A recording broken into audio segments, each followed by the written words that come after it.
అదే RTV app వార్తల్ని క్షణాల్లో చదివే అవకాశం ఉంటుంది. ఒక న్యూస్ పేపర్, ఒక టెలివిజన్ ఛానల్ మీ చేతుల్లో ఎప్పుడూ ఉంటాయి.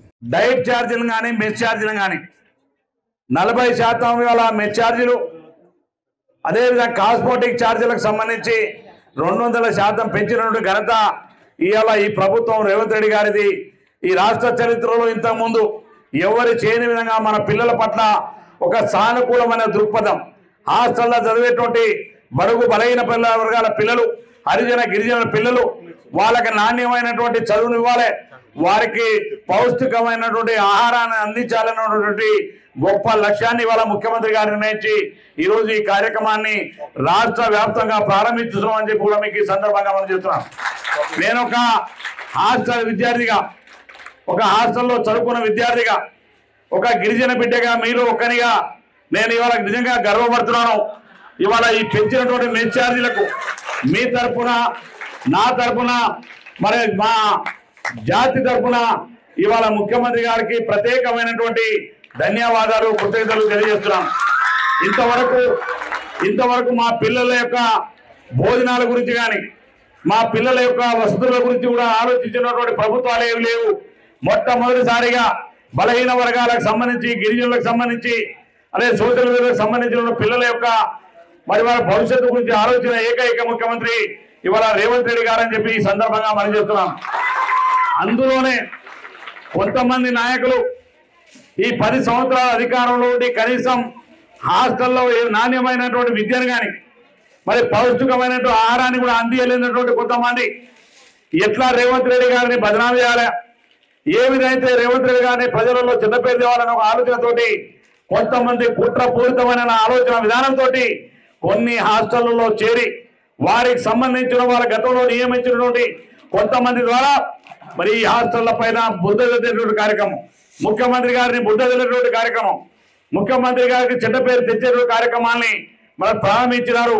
మరి ఆనాడు మీరు ఏదైతే ఈ రాష్ట్రంలో అన్ని సంక్షేమ హాస్టళ్లకు నువ్వు సెక్రటరీగా పనిచేసినటువంటి ఆర్ఎస్ ప్రవీణ్ కుమార్ని నేను ఛాలెంజ్ చేస్తున్నా. ఇవాళ నువ్వు ఆనాడు పనిచేసినాడు, ఎందుకు కేసీఆర్ తోటి మాట్లాడలేదు, ఎందుకు నువ్వు మెస్ ఛార్జీలను, డైట్ ఛార్జీలను, కాస్మోటిక్ ఛార్జీలను కనీసం 1% కూడా పెంచలేనటువంటి నువ్వు ఇవాళ 40 నుంచి ఇవాళ 40% పెంచి ఇవాళ 200% పెంచినటువంటి రేవంత్ రెడ్డి గారిని కావాలని ఈ యొక్క హాస్టళ్లలో, గురుకులాలలో కొంత మరి ఒక అలజడిని సృష్టించి ఇవాళ పిల్లలను తోటి నువ్వు ఈ రాష్ట్ర వ్యాప్తంగా గవర్నమెంట్ బదనాం చేయాలని ఆలోచన చేస్తాం.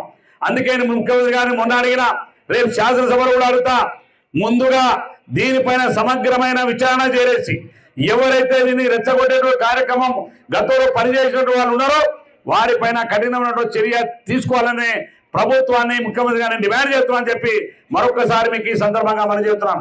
ఎప్పుడైనా మా పిల్లలకు మంచి భోజనం పెట్టాలన్న ఆలోచన రాలే ఆ ప్రభుత్వానికి.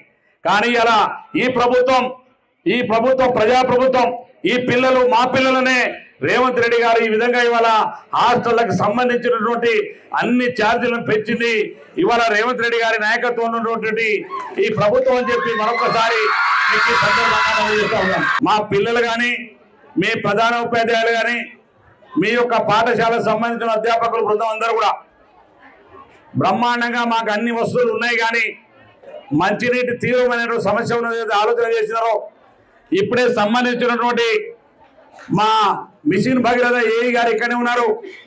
వీరికి ఉన్నటువంటి ఈ నీటితో పాటు బోర్ నీళ్ళు కాదు, ఇప్పుడు వస్తున్న నీటితో పాటుగా ఇంకొక గంట అదనంగా పెంచడానికి ఇప్పుడే ఆదేశాలు ఇచ్చడం.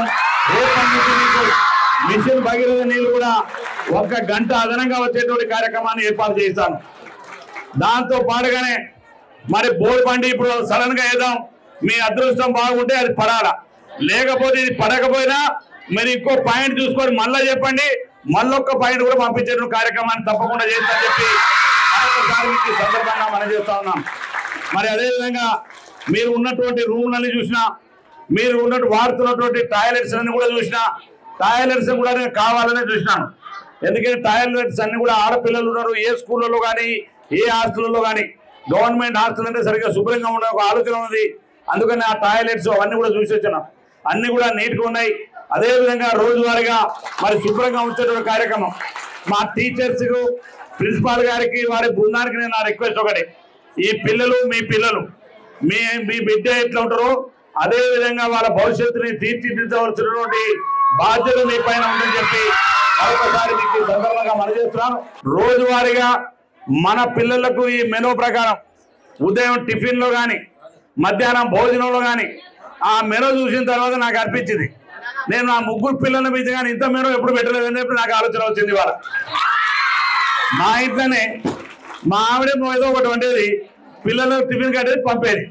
కానీ ఇన్ని రకాలైనటువంటి ఐటమ్స్ నేను ఇప్పుడు చూసిన నేనే ఒక ప్రారంభించిన. ఇప్పుడు మరిన్ని వీడియోస్ కోసం ఛానల్ ని సబ్స్క్రైబ్ చేయండి. లేటెస్ట్ అప్డేట్స్ కోసం వాట్సాప్ ఛానల్ ని ఫాలో అవ్వండి. ఆ లింక్ డిస్క్రిప్షన్ లో ఉంది.